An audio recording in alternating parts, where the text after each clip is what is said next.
Last video में हमने HTML elements के बारे में जाना था। आज हम HTML टेक्स्ट फॉर्मेटिंग के बारे में जानेंगे। HTML फॉर्मेटिंग एलिमेंट्स क्या होते हैं? HTML content several elements for defining text with a special meaning. इसका मतलब क्या है? इसका मतलब ये है कि HTML बहुत सारे एलिमेंट्स कंटेन करके रखता है जो टेक्स्ट को स्पेशल मीनिंग में डिफ़ाइन करने के लिए यूज़ होते हैं। जैसे कि हम किसी भी टेक्स्ट को बोल्ड में शो करना चाहते हैं, किसी भी टेक्स्ट को हाईलाइट करके दिखाना चाहते हैं, ये सब तो उसके मीनिंग को स्पेसिफाई करता है। तो यहाँ पे 10 HTML एलिमेंट्स हैं, HTML फॉर्मेटिंग एलिमेंट्स हैं। हम इन सारे के बारे में वन बाय वन जानेंगे विथ एग्जाम्पल। ओके, तो सबसे पहला है बोल्ड टेक्स्ट। तो अब बोल्ड टेक्स्ट को हम कैसे लिखते हैं और हम एक एग्जाम्पल के थ्रू जानेंगे। यहाँ पे एक तो हम ये कर सकते हैं कि सारे ही पूरे पैराग्राफ को ही हमको स्पेशल मीनिंग देना है, मीन्स बोल्ड करना है। तो हम इसको बी टैग से बोल्ड किया जाता है किसी भी टेक्स्ट को, और इस टैग को क्लोज करना बहुत ज़रूरी है। तो ये यहाँ से लेकर यहाँ तक का पूरा पार्ट क्या कहलाता है? Text formatting element. ये बी टैग का टेक्स्ट फॉर्मेटिंग एलिमेंट है ये। अब हम इसे सेव कर देते हैं और यहाँ वापस जाके देखेंगे तो ये आपको बोल्ड में दिखाई देगा ब्राउज़र पे। देखा आपने, ये पूरा टेक्स्ट बोल्ड हो गया। अब यहाँ पे हम एक वेरिएशन भी कर सकते हैं। हो सकता है हमारी रिक्वायरमेंट ऐसी हो कि हमारा बहुत बड़ा एक पैराग्राफ है, फॉर एग्ज़ाम्पल मैं इसी टेक्स्ट को थोड़ा बड़ा कर दे और हमें इस पैराग्राफ के किसी एक पार्ट को सिर्फ हमको बोल्ड करना है, पूरे पैराग्राफ को बोल्ड नहीं करना। तो हम उस पार्ट में बस इस फॉर्मेटिंग एलिमेंट को ऐड कर देंगे, यहाँ से यहाँ तक या यहाँ कर सकते हैं। तो यहाँ पे हमने ओपन किया बोल्ड टैग को और यहाँ पे क्लोज कर दिया। अब हम इसे सेव करते हैं और जाके हम ब्राउज़र पे चेक करेंगे ये वर्क कर रहा है या नहीं। तो ये पूरा का पूरा पैराग्राफ बोल्ड हो गया। यहाँ पे कुछ मिस्टेक हुई है, हम चेक करेंगे क्या मिस्टेक हुई है। हमने ये यहाँ पे बी टैग को क्लोज़ नहीं किया था जब हम डिलीट किए। तो ये बी टैग है, तो ये यहाँ से लेकर पूरे एंड तक का ले रहा है, इस वजह से हमको इसे हटाना पड़ेगा। तो अब देखिए आप, पूरे पैराग्राफ में सिर्फ इतना पार्ट ही बोल्ड हुआ है। तो जब भी हम कोई वेबसाइट बना रहे हैं, उसमें पैराग्राफ है, तो पूरे पैराग्राफ को हमको कभी कभी बोल्ड करना पड़ता है। कभी क्या होता है कि कोई एक लाइन है, जिस लाइन को ही या एक 3-4 वर्ड्स हैं, जो 3-4 वर्ड्स को ही आप चाहते हैं बोल्ड में शो करना, तब आप इसका यूज़ कर सकते हैं इस टैग का। अब सेकंड के बारे में जानेंगे, इटैलिक टैग सिंटैक्स। इटैलिक के लिए सिंटैक्स होता है आई। सेकेंड एग्जाम्पल हम देखेंगे। यहाँ पे भी दो कंडीशन हो सकते हैं, या तो हम सारे पैराग्राफ को इटैलिक में चाहते हैं कि सारा पैराग्राफ इटैलिक हो, तो इसके लिए हमने आई टैग ओपन किया और आई टैग क्लोज कर देंगे। यहाँ पे सेव कर दिया, ब्राउज़र पे जाके चेक करेंगे तो आपने देखा। अगर आपको डिफरेंस समझ में नहीं आ रहा है तो एक और काम करते हैं, यहाँ पे एक नॉर्मल रखते हैं, नॉर्मल विदाउट इटैलिक वाला, और नीचे एक इटैलिक वाला रखते हैं, जिससे आप लोग क्लियर समझ में आएगा।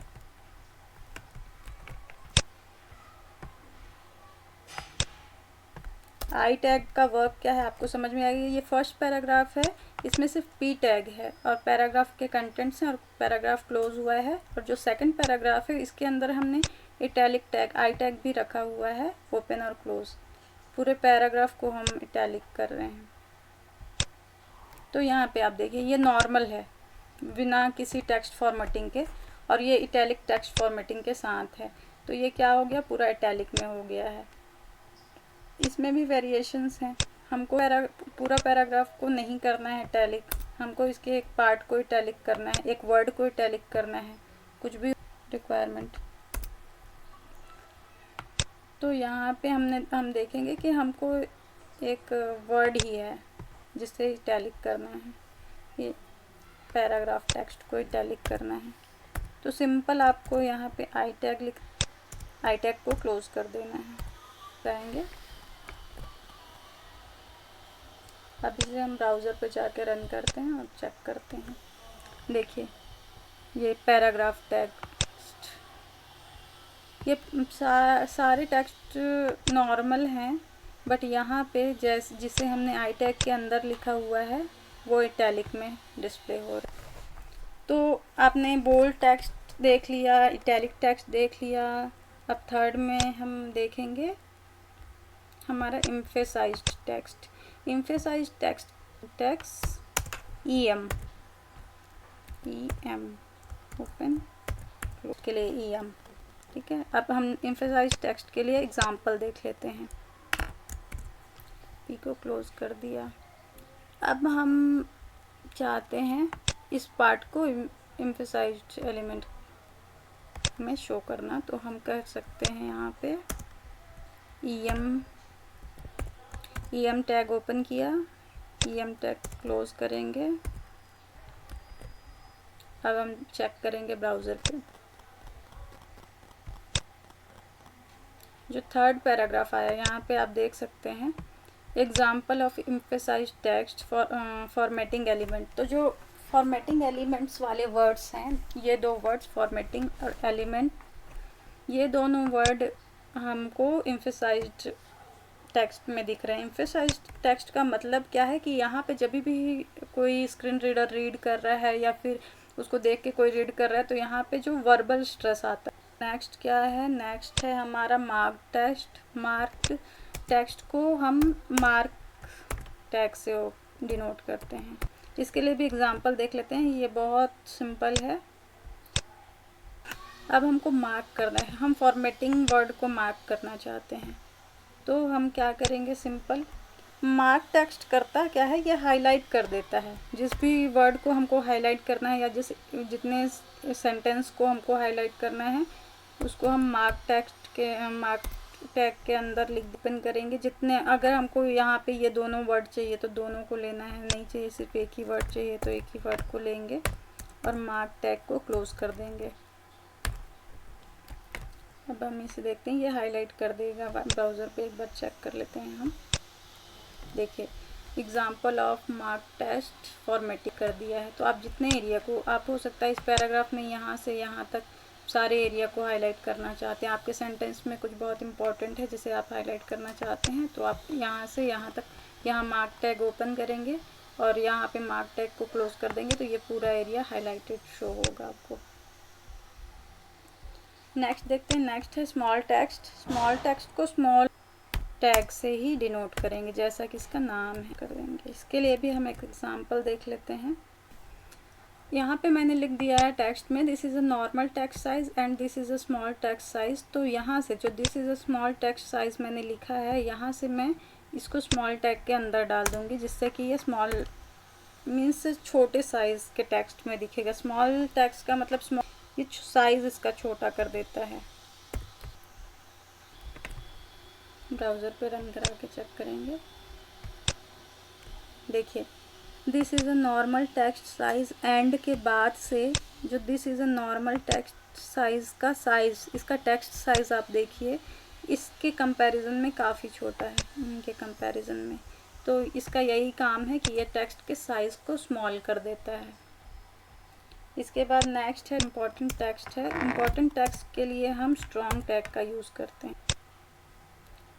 ये भी बोल्ड की तरह ही होता है, बोल्ड की तरह ही वर्क करता है, बट इसमें एक डिफरेंस ये है कि हम इसे स्पेशली किसी भी इम्पॉर्टेंट वर्ड के लिए यूज़ करते हैं। इम्पॉर्टेंट वर्ड, इम्पॉर्टेंट सेंटेंस के लिए यूज़ करते हैं इम्पॉर्टेंट टेक्स्ट। तो मैं यहाँ से इतना को स्ट्रॉन्ग टैग दे देते हैं। स्ट्रॉन्ग टैग यहाँ से देते हैं और यहाँ तक क्लोज कर देते हैं। स्ट्रॉन्ग टैग, तो ये जितना पार्ट स्ट्रॉन्ग टैग के अंदर है वो डार्क दिखाई देगा बाकी टैग्स के कंपैरिजन में। देखिए टेक्स्ट, तो ये पार्ट हमें ज़्यादा डार्क दिखाई दे रहा है, क्यों? क्योंकि ये इम्पॉर्टेंट टैग। इसके बाद नेक्स्ट हम देखेंगे डिलीटेड टेक्स्ट। Market price. इसके लिए एग्जांपल मैं बताती हूँ। डेल टैग करता क्या है, डिलीट, एक बीच में लाइन थ्रो की तरह ले आता है। जैसे हमने कुछ लिखा उसके बाद डिलीट किया। Market price 250। अब हम 250 नहीं बताना चाहते हैं, हमारा इससे कम है, तो हम इसे डेल टैग के अंदर लिख देंगे। डेल टैग को क्लोज। यहाँ पे आप देख रहे हैं मार्केट प्राइस क्या है, मार्केट प्राइस 250। मार्केट प्राइस 250, अवर प्राइस के बाद 250, तो 250 नहीं, 250 को क्रॉस करके उससे कम मीन्स डिस्काउंटेड प्राइस पे हम दिखा रहे हैं। तो किसी भी टेक्स्ट के बीच में आप लाइन थ्रो चाहते हैं, इस तरह का लाइन थ्रो चाहते हैं, तो वो डिलीटेड को शो करता है। इसके लिए हम डेल टैग का यूज़ करते हैं। इसे कैसे लिखते हैं आपने देख ही लिया होगा। DEL, डेल टैग ओपन करेंगे, डेल टैग क्लोज कर देंगे। जिस भी कीवर्ड के सामने, जिस भी वर्ड या जिस भी लेटर के सामने हम चाहते हैं लाइन थ्रो लाना। नेक्स्ट हम देखेंगे डिलीटेड टैग के बाद इंसर्टेड टैग है, हम डिनोट करते हैं। इसके लिए एग्जाम्पल भी हम यहीं देख सकते हैं कि ये हमने डिलीट किया है और ये हमने इंसर्ट किया है। इसके लिए हम यहीं पे INS लगा सकते हैं। INS यह क्या करेगा, इसे नीचे में एक लाइन बार ले आएगा, जिससे ये पता चलेगा कि ये इंसर्टेड टैग है। आप ब्राउज़र पे देखेंगे तो आपको ज़्यादा क्लियर होगा। देखिए यहाँ नीचे एक बार आ गया, means this is the inserted tag. ये प्राइस नहीं रहेगा और ये प्राइस रहेगा। इसके बाद सबस्क्रिप्ट टैग को SUB से डिनोट करेंगे और सुपरस्क्रिप्ट टैग को SUP से। पहले हम सबस्क्रिप्ट टैग ही देख लेते हैं। इसके लिए एग्जांपल, यह डिस्प्ले हो रहा है H2O, पर हम चाहते हैं टू स्मॉल। केमिकल फार्मूला जब भी लिखते हैं तो H2O लिखते हैं तो 2 छोटा रहता है, तो इसके लिए हम सबस्क्रिप्ट का यूज़ करेंगे। ऐसे जहाँ पे भी ऐसे यूसेज रहते हैं, तो यहाँ पे 2 को सिंपली हम सबस्क्रिप्ट टैग के अंदर डाल देंगे। तो हम सबस्क्रिप्ट टैग यहाँ पे ओपन करेंगे। 2 को हमको छोटा लिखना है तो सब टैग के अंदर इसे लिख देंगे सिंपली, और सब टैग को क्लोज कर देंगे। यहाँ पे जैसे आपको क्लियर हो गया होगा, कुछ नहीं किया हमने, H लिखा, सब टैग के अंदर लिख दिया 2 को, फिर है, और सिंपली पूरा पैराग्राफ वैसा ही है। अब हम जब ब्राउज़र पे देखेंगे तो देखिए H2O विदाउट सब्सक्रिप्ट कैसा दिख रहा है और H2O विद सब्सक्रिप्ट कैसा दिख रहा है। ऐसा हम रियल में ये H2O का केमिकल फार्मूला यही होता है। तरीका क्या है, अब मैं सुपरस्क्रिप्ट के बारे में आपको बताऊंगी। सारे टैग्स को आप यहाँ पे ध्यान रखें कि आप जहाँ पे क्लोज़ कर रहे हैं उसके बाद जहाँ तक आपको चाहिए उसके बाद आपको इसे क्लोज़ करना बहुत ज़रूरी है। ठीक है, तो इसको लिखने के लिए अब ये कैसा दिख रहा है ब्राउज़र पे मैं आपको दिखा देती हूँ तो आप समझ जाएंगे। 2 पावर 4 इज इक्वल्स टू 16, ये अच्छा नहीं दिख रहा है। अब मैं आपको बताती हूँ कि इसे जैसा हम चाह रहे हैं मैथमेटिकल फार्मूला के फॉर्म में वैसा दिखाने के लिए हम कैसे लिखेंगे। यहाँ पे हम सुपरस्क्रिप्ट दे रहे हैं 2 का पावर 4 जो है उसको सुपरस्क्रिप्ट के अंदर आपको रख देना है। आपको सबस्क्रिप्ट जिसे नीचे लिखना है, जो एक लाइन होता है उसके अगर आपको ऊपर लिखना है सुपरस्क्रिप्ट देंगे, और अगर एक बेस लाइन होता है उसके आप नीचे आपको किसी चीज़ को दिखाना है, डिस्प्ले कराना है, तो आपको सबस्क्रिप्ट लिखना पड़ता है। तो हमको अभी इसके ऊपर लिखना है, इसलिए हम इसे सुपरस्क्रिप्ट देंगे। यहाँ पे मैंने पी टैग क्लोज नहीं किया, पी टैग क्लोज करना जरूरी होता है। ये कोई एरर नहीं देता है, बट हमें क्लोज करना चाहिए सारे टैग्स को, क्योंकि जब हम W3 वैलिडेट करेंगे तो वहाँ पे हमको W3 वैलिडेशन एरर्स आ जाएंगे। ये मैं आप लोगों को देखिए यहाँ पे 2 का पावर 4 इज इक्वल टू 16। हम ऐसा कोई भी अगर ये फार्मूला लिखना चाहेगा तो ऐसा लिखेगा। ये इसे देख कर ही समझ में आ रहा है कि ये क्या है, और इसे ये थोड़ा थ्योरेटिकल वे में हो जा रहा है। इस वजह से ये बेस्ट वे है 2 का पावर 4 लिखने का। 10 HTML टेक्स्ट फॉर्मेटिंग एलिमेंट्स हैं। इन सारी क्या क्या क्या इसका सिंटेक्स है, कैसे इसका यूज़ है, एक एक एग्जांपल के साथ मैंने सारे 10 एलिमेंट्स को, फॉर्मेटिंग एलिमेंट्स को आपको एक्सप्लेन किया है। इसके बावजूद आपको किसी एलिमेंट में डाउट है, कुछ समझ नहीं आया है तो आप मुझे कमेंट सेक्शन में कमेंट करके ज़रूर बताएं। मैं एक बार और आपको बताना चाहूँगी कि formatting elements are design to display special types of text. जैसे कि आपने यहाँ पे देख लिया होगा कि स्पेशल टाइप्स ऑफ टेक्स्ट का मतलब क्या है। इस टाइप के टेक्स्ट हो गए, ऐसे टेक्स्ट हो गए जो टेक्स्ट में हम कुछ चेंजेस चाहते हैं, कभी किसी टेक्स्ट को इम्पोर्टेंस देना चाहते हैं, किसी टेक्स्ट को हाईलाइट करना चाहते हैं, किसी को डिलीट करना चाहते हैं, किसी को सबस्क्रिप्ट में लिखना चाहते हैं, किसी को सुपरस्क्रिप्ट में लिखना चाहते हैं।